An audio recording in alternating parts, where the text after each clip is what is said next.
할렐루야. 오늘도 우리 하나님이 저와 여러분에게 복 주시고 은혜 주시는 복된 주일, 은혜의 또 한 주간 되시기를 먼저 주님의 이름으로 간절히 축원드립니다.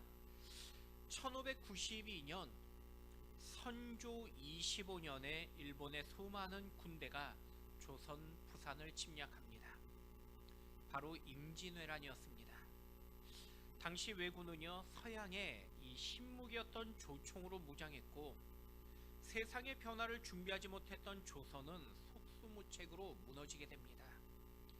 전쟁이 한 달도 되지 않았지만은 왜군은요, 이 한반도의 절반 이상을 짓밟았고 한양까지 위협하게 됩니다. 당시 선조는 전쟁 17일 만에 도성을 새벽에 몰래 빠져나갑니다. 급하게 도망쳤던 선조는요, 피난길에서 먹을 것도 제대로 구하지 못하고 그저 전전긍긍하며 피난길에 오르게 된 것입니다. 굶주림의 피난길에서 어느 날 선조의 수라상에 한 마리의 생선이 올라오게 됩니다. 그런데 선조는요, 이 처음 보았던 생선이었지만은 그날 너무나 맛있게 먹었다고 합니다. 너무나 맛있게 먹은 선조는요, 이 수라상에 올린 이 생선의 이름을 신하에게 물었습니다. 그 생선의 이름이 바로 묵어라는 생선입니다. 선조는 처음 먹었지만요, 너무나 맛있게 먹었던 이 생선에게 친히 은어라는 그 이름을 하사하게 됩니다. 그리고 7년의 전쟁이 끝난 후에 어느 날 선조는요, 이 피난길에서 먹었던 그 생선이 기억납니다. 그래서 자기가 먹었던 그 은어를 수라상에 올리라고 명령을 했습니다. 그리고 기대하는 마음으로 이 수라상의 은어를 이 젓가락으로 한 점 찍어서 먹었는데 너무나 맛이 없었다고 합니다. 너무나 실망했던 선조는요, 먹다가 생선을 향해서 이제부터 은어가 아니라 도로묵이라고 그렇게 불러라 라고 명령했다고 합니다. 그래서 지금도요, 묵어를 도로묵이라고 부르기도 한다는 이야기를 들었습니다. 사람들은 이 문명과 과학으로 시간이 흐를수록 더 많이 풍요롭고 더 좋은 세상이 될 것이라고 기대합니다. 오늘 이 시대는 과거보다 분명 물질로는요, 풍요롭게 된 시대입니다. 500년 전에 왕들이 누리던 생활보다 어쩌면 우리는 더 편하고 윤택한 삶을 누리고 있기 때문입니다. 하지만 삶은 편리해지며 풍요로워졌는데 오늘날 사람들의 삶 가운데 행복은 오히려 지난날보다 더 많이 감소했다는 것을 보게 됩니다. 얼마 전 한 통계조사에 보면 부와 행복은요, 어느 정도 일치하다가 오히려 행복의 만족도가 낮아진다는 그러한 그 통계를 보았습니다. 물질로 인하여 처음엔 잠깐의 행복이 가능했지만은 사실 지속적인 행복은 그 물질로도 이루지 못하더란 것입니다. 그 이유는 개인의 행복에 대한 추구와 방법이 풍요로워지면서요, 더욱 변질되어지고 인간의 죄 속으로 인하여 이 지속적인 만족을 구하지 못하게 되기 때문이라는 것입니다. 만족하지 못하고 이기적인 자신만을 위한 행복 추구는 결국 세상을 더욱 악하고 흉포하게 만든 것입니다. 이 같은 죄성 때문에 과거보다 개인 간의 다툼과 국가 간의 이 전쟁만이 더 크게 되었음을 보게 됩니다. 세상을 더 어둠과 절망으로 몰아가게 되었고, 이런 세상을 생각하면 우리에게 더 이상 희망이 없고 소망도 없는 시대라고 모두가 공감하게 됩니다. 오늘 본문의 에스겔서의 배경도요, 당시 이스라엘 백성들의 마음에 더 이상 소망이 없다라고 여겼던 시대입니다. 2600년 전이었던 주전 580년경에 당시 이스라엘 백성들은요, 멸망 전까지 바벨론으로 무려 3차례 포로로 끌려가는 사건이 일어납니다. 첫 번째, 수많은 포로들이 끌려갔을 때 우리가 잘 아는 대표적인 인물이 바로 다니엘과 세 친구가 되는 것이고요. 두 번째, 바벨론에 또한 포로로 끌려갔던 수많은 인물들 중에 한 사람이 오늘 본문의 제사장 에스겔이었습니다. 수많은 이스라엘 백성들이 바벨론으로 끌려갔지만은 포로 생활 속에서도 여전히 그 중심에는요, 소망을 품고 있었습니다. 바로 하나님의 도성인 예루살렘만은 결코 무너지지 않으며 견고할 것이라고 여겼기 때문입니다. 하지만 시드기야 왕 11년에 예루살렘도 무너지게 됩니다. 그 소식을 들었던 바벨론 땅의 모든 이스라엘 백성들은요, 너무나 큰 충격에 빠져들게 됩니다. 어떻게 하나님의 토성이 이방인의 손에 무너질 수 있을까? 아니, 이제 더 이상 하나님의 나라는 사라지는 것인가? 이런 낙심과 절망으로 그 마음에 가득하게 됩니다. 하지만 이처럼 낙심과 절망 가운데 있던 에스겔에게 하나님은 오늘 본문의 환상 중에 골짜기로 인도하십니다. 그 골짜기에서 이스라엘의 영적, 육적 상태를 마치 마른 뼈의 환상을 통해서 깨닫게 하신 걸 보게 됩니다. 여러분, 이스라엘은요 더 이상 소망이 없고요, 마치 오늘 본문의 마른 뼈와 같은 그러한 상태라고 여겼습니다. 하지만 하나님은 이런 마른 뼈와 같은 이스라엘을 결코 포기하지 아니하십니다. 다시 은혜 가운데 이스라엘을 회복케 하시기 때문입니다. 하나님은 오늘 이 시대에 우리에게도 동일하게 말씀하십니다. 우리의 삶과 우리의 인생도 회복시킬 것을 동일하게 약속하며 말씀하기 때문입니다. 여러분, 오늘 저와 여러분의 삶이 절망과 낙심 가운데 있을지라도 오직 소망의 하나님을 바라보며 회복하시는 여러분 모두가 되기를 축원드립니다. 그렇다면 회복의 하나님은 우리에게 오늘 어떤 소망으로 약속하며 말씀하고 계실까요? 자, 첫 번째는요, 마른 뼈 같은 나에게 먼저 다시 찾아오심을 약속하고 계십니다. 우리 본문 1절과 2절 말씀 함께 읽어보도록 하겠습니다. 여호와께서 권능으로 내게 임재하시고 그의 영으로 나를 데리고 가서 골짜기 가운데 두셨는데 거기 뼈가 가득하더라. 나를 그 뼈 사방으로 지나가게 하시기로 본즉 그 골짜기 지면에 뼈가 심이 많이 많고 아주 말랐더라. 환상 중에 하나님은요 에스겔 선지자를 강력하게 이끌었고 한 골짜기 가운데 두십니다. 그런데 그 골짜기는요 풍경이 좋거나 멋진 환경의 장소가 아니었고 마른 뼈가 가득했던 곳이었습니다. 그 뼈들 사이로 에스겔을 지나가게 하시면서 에스겔이 뼈를 살펴보니까요, 오늘 본문의 뼈가 심각하게 많았고 그리고 완전히 마른 상태였다라고 말씀하고 계십니다. 지금 에스겔은요 심각하게 마른 뼈가 가득했던 이 사망의 음침한 골짜기에 그는 서 있는 것이었습니다. 여러분, 만약에 공동묘지 가서 누군가 생명을 느낀다라고 그렇게 여기면요, 그분은 이상할 것입니다. 공동묘지는요 죽은 자들만이 있는 곳이기 때문입니다. 그런데 지금 하나님은 묘지 같은 골짜기로 에스겔을 인도하셨고 오직 골짜기에는 뼈만이 가득했던 것을 보여주고 계신 것입니다. 아마 뼈를 보면서 누구도 생명이나 소망을 느낄 사람은 아무도 없었을 것입니다. 아니, 그 뼈는요 완전히 회복할 수 없는 마른 뼈였다라고 성경은 말씀하고 계십니다. 더 이상 생명도 없고 그리고 소망도 없음을 우리에게 말씀하고 있는 것입니다. 에스겔은요 이 심이 마른 뼈를 보면서 두려움과 절망이 가득할 수밖에 없었을 것입니다. 그런데 그 절망적인 상태의 모습을 보여주신 하나님은 그 마른 뼈가 바로 이스라엘의 지금의 영적 상태라고 말씀하고 계십니다. 마치 골짜기의 마른 뼈와 같이 이스라엘에게는요 더 이상 소망이 없다라는 것을 말씀하고 계십니다. 마른 뼈처럼 이스라엘은 더 이상 사람의 힘으로나 세상의 방법으로 다시 살릴 방법이 없는 그런 존재의 상태가 된 것이었습니다. 마치 마른 뼈에게 생명을 느낄 수 없는 것과 같은 절망의 상태였기 때문입니다. 여러분, 우리의 삶도요 내가 볼 때 무엇인가 기대하며 또 내가 볼 때에 무엇인가 가능하다고 여길 때가 있지만은 사실 우리의 인생은요 오늘 본문의 마른 뼈와 같은 그러한 모습이라고 성경은 말씀하고 있는 것입니다. 마른 뼈와 같은 나의 상태를 발견할 때 우리는요 누구나 절망하며 낙심할 수밖에 없게 됩니다. 그런데 이런 절망적인 상태에 있던 마른 뼈를 보여주시며 하나님은 에스겔에게 이 뼈들이 살 수 있겠냐고 묻고 계십니다. 우리 본문 3절 말씀 같이 한번 읽어보도록 하겠습니다. 그가 내게 이르시되 인자야 이 뼈들이 능히 살 수 있겠느냐 하시기로 내가 대답하되 주 여호와여 주께서 아시나이다. 여러분, 하나님은요 지금 마른 뼈를 보여주셨고 에스겔에 묻고 계십니다.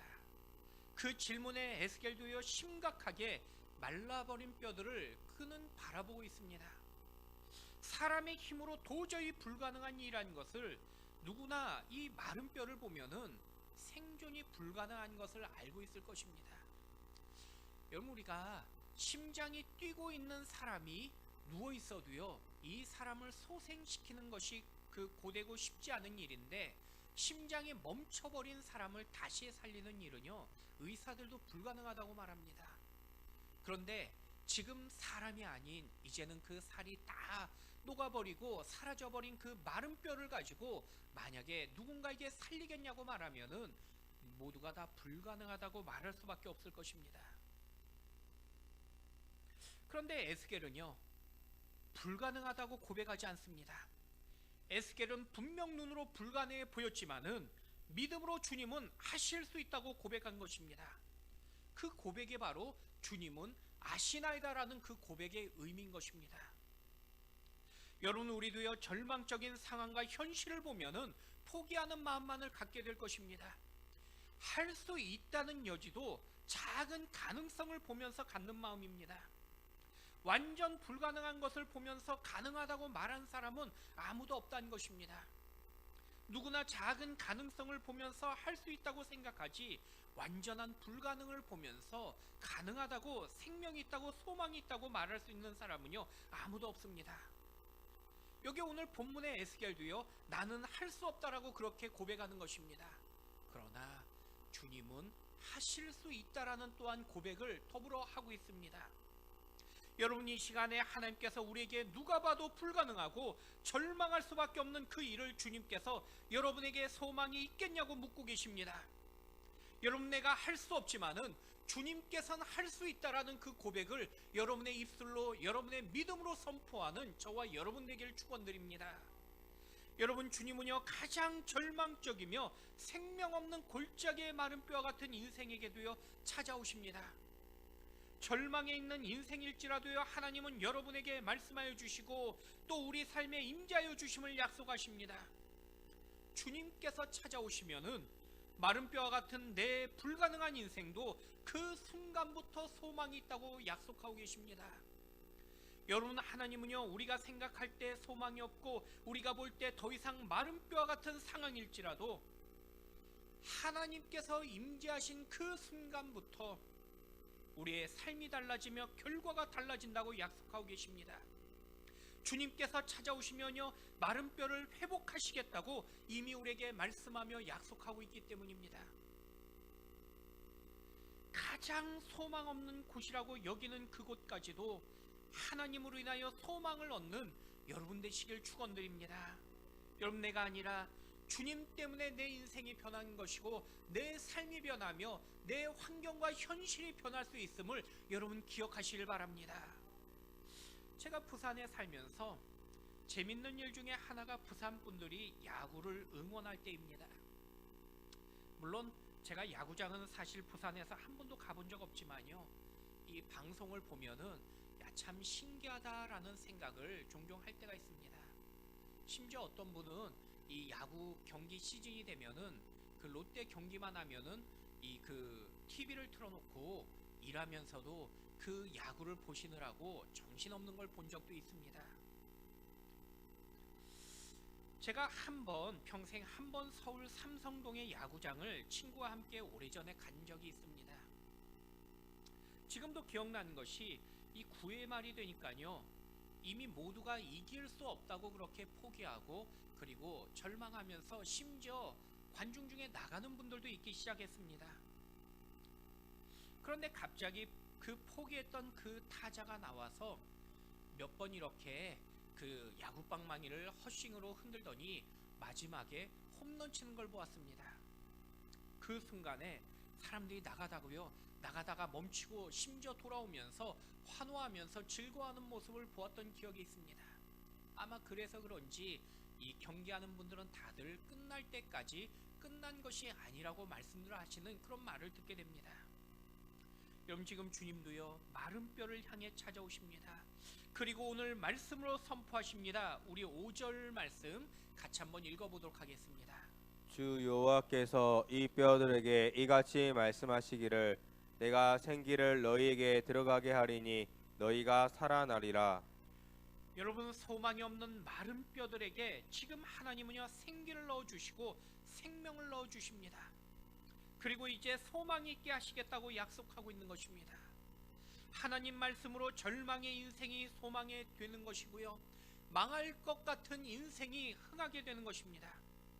여러분, 저와 여러분의 삶도요 주님 때문에 소망이 있고 주님 때문에 생명이 있는 인생임을 기억하시길 바랍니다. 여러분, 본문 5절 말씀은요 마른 뼈에게 생명의 말씀을 선포하고 계십니다. 그런데 여기서 생기란 단어는 창세기 2장 7절에 생명과 같은 원어의 그 의미를 단어를 쓰고 있습니다. 하나님께서 하나님의 형상대로 인간을 만드셨고 그 안에 친히, 그 코에 친히 불어넣으신 그 생명을 의미하는 것입니다. 오늘 본문의 마른 뼈를 향해서도요 창조의 역사를 통하여 생명을 불어넣어 주셨던 그 하나님의 거룩한 영이 이제 들어갈 것을 말씀하고 있는 것입니다. 여러분, 오늘 하나님의 생명은요 절망과 죽음 가운데 우리에게 불어넣어 주셔서 우리에게 소망을 주시고 생명을 주신다고 약속하십니다. 여러분, 사람마다 누구에게나의 마른 뼈 같은 문제와 절망을 우리는 가지며 살아가게 된 걸 보게 됩니다. 어떤 분에게는 물질이 마른 뼈와 같은 그러한 문제가 될 경우가 있고요, 또 어떤 분에게는 건강이, 어떤 분에게는 자녀의 문제가, 또 어떤 분에게는 사람과의 관계가 이 마른 뼈와 같이 내가 도저히 해결할 수 없는 그런 절망을 뿜는 그런 우리의 어려움을 주는 그런 모습을 보게 됩니다. 마른 뼈처럼 남들에게 보이지도 못하고 말하지도 못한 어려움들을 누구나 다 가지고 있다는 것입니다.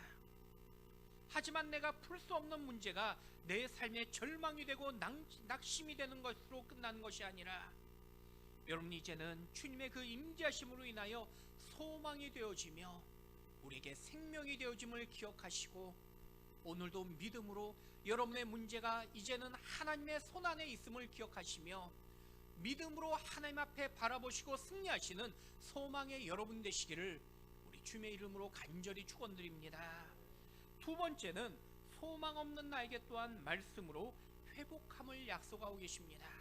우리 7절부터 9절까지의 말씀, 우리 길지만은 우리 함께 읽어보도록 하겠습니다. 이에 내가 명령을 따라 대언하니 대언할 때 소리가 나고 움직이며 이 뼈 저 뼈가 들어맞아 뼈들이 서로 연결되더라. 내가 또 보니 그 뼈에 힘줄이 생기고 살이 오르며 그 위에 가죽이 덮이나 그 송에 생기는 없더라. 또 내게 이르시되 인자야 너는 생기를 향하여 대언하라. 생기에 대언하여 이르기를 주 여호와께서 이같이 말씀하시기를 생기야 사방에서부터 와서 이 죽음을 당한 자에게 불어서 살아나게 하라 하셨다 하라. 하나님은 사망의 골짜기에 이 가득한 마른 뼈를요 버리고 묻어버리지 아니하십니다. 주님의 임재하심은 이제 사망에서 생명으로, 절망에서 소망으로 회복시켜 주십니다. 그런데 그 회복의 방법은 바로 하나님께서 말씀을 사용하고 있음을 말씀하고 계십니다. 말씀이 임할 때 바로 우리 가운데 되어 소망이 있음을 약속하고 있는 것입니다. 그런데 주님은요 에스겔에게 하나님의 말씀을 친히 대언케 하셨습니다. 여러분, 하나님은요 오늘도 우리를 회복시키는 방법으로 주님의 그 말씀을 사용하고 계십니다. 세상의 지식과 방법으로 우리에게 소망을 주신 것이 결코 아니란 것입니다. 오직 하나님의 말씀만이 우리에게 참된 소망이 되며 또 우리의 생명에, 우리에게 또 삶이 됨을 약속하고 계신 것입니다. 그것이 바로 주님의 방법이란 것입니다. 18세기 유럽에 이성을 중시하고 교육을 기초했던 계몽주의 운동이 활발하게 일어났습니다. 당시 계몽주의 사상은요, 교육만이 세상을 변화시키고 사람을 올바르게 또한 바꿀 수 있다라고 그렇게 생각하며 주장했던 사상이었습니다. 하지만 사람의 생각과 다르게 이 교육과 지식이 세상을 결국 변화시키고 생명으로 살리지 못했음을 오늘 이 시대 우리는요, 이 땅을 둘러보며 우리는 깨닫고 고백하게 됩니다. 아니, 오히려 인간의 죄로 인하여 지식과 교육이 변질되어 가고 있는 그 모습을 보기 때문입니다. 매년마다 우리나라 법무부에서 범죄백서라는 책을 발간하고 발행한 걸 보게 됩니다. 매마다 우리나라에서 일어났던 모든 범죄를 통계로 분석하는 책입니다. 보통 사람들이 생각할 때 가난하고 배우지 못하고 내가 힘이 없어서 죄를 범할 거라고 많은 사람들은 그렇게 생각합니다. 그런데 이 범죄 백서를 살펴보면요, 생각보다 배운 사람들이 더 이 심각한 그리고 잔인한 범죄를 더 많이 범행하는 걸 발견하게 됩니다. 예를 들면 우리나라 성범죄자의 30% 이상이 대학 졸업자 이상이라는 이 통계 백서를 보게 됩니다. 심지어 사기나 지식 범죄는요, 70% 이상이 대학 졸업생 이상이었다고 합니다. 결국 우리나라 전체 범죄율에서 대졸 이상의 학력 이 소지자가 40%가 넘는다라는 이 결과의 통계를 보면서 많이 배우면 더 착하게 사는 것이 아니라 오히려 사람들은 자신의 공부한 그 지식을 이용해서 더 교묘하게 죄를 지어가는 우리의 그 죄성을 발견하게 되더라는 것입니다. 여러분, 많이 공부했고요, 많이 가졌다고 반드시 교양 있고 의롭게 사는 것이 아니라는 사실입니다. 종종 방송에서 유명인들이 기대와 다르게 범죄로 얼룩진 모습들을 보게 됩니다. 그 이유는요, 모든 인간이 갖는 공통적인 죄라는 그 죄성 때문입니다. 인간의 죄성 때문에 아무리 많이 배우고 아무리 많이 공부할지라도 결국 죄의 그 틀에서 빠져나오지 못하게 되어 있다는 것입니다. 교육뿐 아닙니다. 세상의 윤리 또 제도와 여러 가지 문화로 법으로 참된 변화가 일어날 수 없다는 것을 우리는 세상을 보며 발견하게 됩니다. 아무리 제도를 바꾸고요, 법을 바꿔도 인간의 죄성으로 인하여 더 심각한 죄만 사람들은 깊이 늘어날 뿐이라는 것입니다. 결국 인간의 참된 변화는 세상의 방법이 아니라 하나님의 그 말씀밖에 없음을 우리는 고백하게 되는 것입니다. 그 이유는 생명의 근원이 바로 말씀 안에 있기 때문인 것입니다. 하나님께서 오직 말씀으로 세상을 창조하셨고 그 생명의 말씀으로 오늘도 우리를 새롭게 하고 있기 때문입니다. 여러분, 오늘 오직 말씀으로 여러분의 삶이 변화되어지고 여러분의 가정이 말씀으로 변화되어지며 우리가 말씀만으로 이 세상을 변화시키는 말씀 중심의 주인공이 여러분 되시길 주님의 이름으로 간절히 축원드립니다. 여러분, 하나님은요, 오늘 본문의 말씀으로 마른 뼈를 다시 살리셨다고 말씀하고 계십니다. 그런데 그 생명을 살리는 말씀을 하나님께서 친히 말씀하신 것이 아니라 지금 선자 에스겔을 통해서 그 말씀을 대언케 하고 계십니다. 그래서 본문 7절, 9절 그리고 10절에 공통적인 단어가 등장하고 있는데 대언하니, 대언하여, 대언하였더니 라는 말씀을 등장하고 있습니다. 바로 대언이라는 하나님 말씀을 선포하는 그 의미를 기록하는 것입니다. 여러분, 우리 인생에서 회복의 역사는 바로 하나님의 그 말씀 속에 있는데 그 말씀은요, 주님께서 여러분에게 이 세상을 대언케 하시는 그 하나님의 사명을 우리에게 주셨다는 것입니다. 절망이 있는 곳에 내가 말씀으로 선포할 때 바로 소망이 있게 하시는 것입니다. 또 어둠이 있는 곳에 내가 말씀으로 선포할 때 우리의 삶에 빛이 있게 하시겠다고 약속하고 있는 것입니다. 여러분, 하나님께서 오늘 저와 여러분의 삶에 통해서 우리의 그 말씀에 그 전하는 우리의 입술이 얼마나 귀한 입술인지를 우리에게 다시 한번 강조하며 말씀하고 있는 것입니다. 여러분, 우리는요, 우리는 예배 속에서 우리는 말씀을 깊이 새기고 우리는 이제 예배 후에 세상으로 나갔을 때 그 말씀이 우리의 입술을 통해서 선포되어지며 나타날 수 있어야 되는 것입니다. 그래서 우리의 입술은요, 저주와 그리고 비난과 조롱의 입술이 아니라 하나님의 그 말씀을 선포하는 그 사명의 입술, 존귀한 입술로서 하나님의 거룩한 사명의 그 말씀을 증거하는 저와 여러분의 대언의 삶이 바로 생명을 살리는 그 소망이 있다라고 오늘 성경은 말씀하고 있습니다. 여러분, 오늘 저와 여러분의 삶이 우리가 볼 때 불가능해 보이고 내가 볼 때 힘들어 보이지만은 우리가 좌절하지 않고 포기하지 않는 이유는 세상의 어떤 막연한 기대 때문이 아니라 하나님의 말씀을 신뢰하며 그 말씀이 내 입술을 통하여 대언되어질 때 이제는 생명이 되며 소망이 됨을 여러분 기억하시고 그 생명의 입술이 여러분과 저의 입술이 되기를 우리 주님의 이름으로 간절히 축원드립니다. 마지막 세 번째는요, 회복시킨 나에게 이제는 군대로 하나님은요 세우심을 약속하고 계십니다. 우리 10절 말씀 함께 읽어보도록 하겠습니다. 이에 내가 그 명령대로 대언하였더니 생기가 들어가매 그들이 곧 살아나서 일어나 서는데 극히 큰 군대더라. 하나님은요 에스겔에게 생명의 말씀을 선포하라고 명령하십니다. 이미 주님은요 5절과 6절에서 너희가 살아나리라 라고 약속했기 때문입니다. 그리고 10절에 오늘 본문 말씀을 들었던 이 마른 뼈들이 곧 살아났다고 성경은 기록하고 있습니다. 뿐만 아니라 이제 살아난 마른 뼈들은요 하나님의 그 주님의 큰 군대가 되었다고 하나님은 선포하십니다. 여러분, 지금 하나님은요 마른 뼈같이 소망 없던 자들을 향해서 이제는 생명과 소망으로 하나님의 거룩한 군대가 되었다고 선포하며 말씀하고 계십니다. 하나님께서 생명으로 살리신 그 이유는 그저 내가 잘 먹고 이 땅에 잘 살고 누리는 것이 우리의 목적이 아니라 하나님의 그 거룩한 군대로서 우리는 세움받고 주님 나라를 위하여 우리가 살아가게 하신 것이 바로 소망의 하나님의 그 거룩한 뜻이라고 오늘 성경은 말씀하고 있는 것입니다. 여러분, 성도는요 저와 여러분요 하나님의 거룩한 군대라고 말씀하고 계십니다. 사도 바울도 우리가 그리스도의 군사라고 말씀합니다. 군사된 우리는 나를 부르신 주님을 기쁘게 하기 위하여 살아가는 인생이라고 또한 그는 그리스도의 그 군사의 의미를 우리에게 첨부하며 설명한 걸 듣게 됩니다.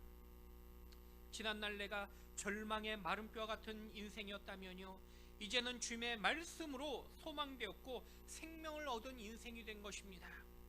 생명으로 살아나고 회복된 우리는 이제는 주의 영광을 위하여 주님 나라와 주의 교회를 위하여 우리는 힘써 살아가는 영적인 만화임 하늘의 군대들이 되었음을 우리에게 오늘 선포하며 말씀하고 계십니다.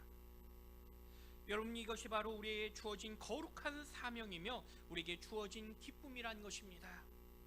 여러분, 바울도요 생명을 얻고 고백하기를 이제는 살아도 주를 위하여 사는 것이고 내가 죽어도 주를 위하여 죽겠다라는 그의 거룩한 고백을 듣게 됩니다. 우리의 인생도 이 땅에 그냥 있다가 시간 되면 사라진 인생들이 아니라 또한 어쩌다 살아간 인생들이 아니라 오직 주님의 나라를 위하여 다시 회복의 은혜를 얻은 소망의 인생들이라고 말씀하고 계십니다. 여러분, 어쩌다가 살아간 인생이 아닌 날마다 죽음을 기다리는 그저 시한부 인생으로 두려움과 어둠 속에 살아가는 인생들이 아니라 오늘도 생명 주시고 소망 주신 하나님의 거룩한 영광을 위하여 살아가시는 저와 여러분의 복된 인생들 되시기를 우리 주님의 이름으로 간절히 축원드립니다. 1950년 7월 23일 대한민국 정부는요 부산까지 후퇴했고 북괴고는 대한민국의 대부분을 점령했던 시간이었습니다. 당시 충남 논산에 개청리라는 작은 마을에도요 공산군이 몰아닥칩니다. 대부분 농사꾼이었던 이 마을 사람들은요 사실 공산주의가 무엇인지도 잘 몰랐다고 합니다. 그런데 일부 마을 사람들은 이 북괴군들의 그들의 공산주의 사상에 넘어가서 공산주의에 이 앞잡이 노릇을 하고 그들은 그들의 그 주동자가 되어집니다. 근데 문제는요, 공산주의자가 된 마을 사람들이 제일 먼저 개척리에 있었던 작은 교회였던 병촌교회 교인들을 핍박하기 시작했습니다. 어느 날 마을의 교인들을 한 마을 야산에 모두 불러 모았습니다. 같은 마을 사람이었지만은 예수를 믿는 이유로 그들은 비난했고, 그리고 그들은 그 자리에서 조롱하며 박해하기 시작했습니다. 교인들에게 예수를 부인하면 살려주겠다고 그렇게 제안했습니다. 그런데 당시 병촌교회 교인들은요, 그들의 제안을 거절했다고 합니다. 그러자 성도들을 골짜기로 끌고 가서 도끼와 죽창으로 그 자리에서 죽이기 시작했습니다. 그날 순교했던 병촌교회 성도는요, 젖먹이가 9명, 12살 미만의 어린이가 22명, 그리고 어른들이 35명으로 모두 66명의 성도가 그 자리에서 잔인하게 순교했습니다. 모두가 학살당했고 미리 피난했던 8명의 성도들만 살아남았다고 합니다. 전쟁이 끝나고 피난 갔던 가족들이 돌아왔을 때는요, 오직 절망과 사망의 눈물만이 가득했습니다. 전쟁이 끝났지만 개척리 마을은 다시 피해 복수로 모두가 두려워하고 있었습니다. 북괴군의 지난날 앞잡이 노릇을 했던 마을 일부의 사람들 때문에 오직 복수와 죽음으로 이제 살아남은 그 8명의 가족들이 이 함께 했던 그 마을 사람들을 모두 복수로 죽일 수 있는 그런 그 상황의 순간이 찾아온 것입니다. 당시 모든 가족을 잃어버렸던 가장 큰 피해자였던 김족 집사님도요, 이후에 장로님이 되셨지만은 당시에 너무나 원통하고 분노했습니다. 심지어 자기의 2 어린 딸들까지도, 아내와 부모와 그리고 심지어 그 어린 2 딸까지도 도끼로 잔인하게 살해된 그 모습을 보면서 그 마음에 도저히 그 마음의 분노와 용서가 이룰 수 없는 그 눈물로 가득했다고 합니다. 교회에서 그는 부르짖었습니다. 어떻게 사람으로서 어린아이들까지, 아니 서로 알고 지내는 우리의 그 자녀들까지 이렇게 잔인하게 죽일 수 있는지를 그는 눈물로 호소하면서 먼저 그 죽은 그 가족을 생각하며 살아남은 자기가 죄인 같은 그런 마음이 너무나 분노와 그리고 눈물을 앞이 가렸다고 합니다.